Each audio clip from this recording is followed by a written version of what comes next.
అంటే చనిపోయినట్టు నీ తండ్రి పేరు ఏంది, తల్లి పేరు ఏంది కూడా వీళ్ళకి తెలియదు. కాకపోతే వేరే వాళ్ళని తీసుకొచ్చి వీళ్ళ పేరు పెడతా ఉన్నారు. ఇప్పుడు ఎలక్షన్ కమిషన్ ఏదైతే ఎస్ఐఆర్ ప్రక్రియ కంప్లీట్ చేసిందో నవంబర్ 4th నుంచి డిసెంబర్ 4th వరకు ఇది డీటెయిల్స్ తీసుకోవడం కంప్లీట్ అయిపోయింది. ఇప్పుడు దాన్ని రివ్యూ చేస్తారు. సో ఈ రివ్యూలో భాగంగా అనేక విచిత్రమైనటువంటి విషయాలు బయటపడుతున్నాయి.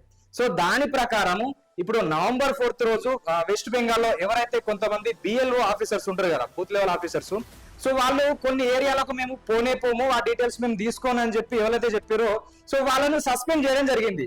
కానీ నవంబర్ 25 తారీఖు వరకు వాళ్ళు సైన్ చేసినటువంటి పేపర్స్ అయితే ఎలక్షన్ కమిషన్ ఆఫ్ ఇండియా వాళ్ళ దగ్గరికి అయితే వచ్చినాయి. అంటే వీళ్ళు చేయలేదు డ్యూటీ, కానీ వీళ్ళ పేరు మీద ఎవరో వచ్చి చేసిరు, సైన్ చేసిరు అనేది స్పష్టమవుతుంది.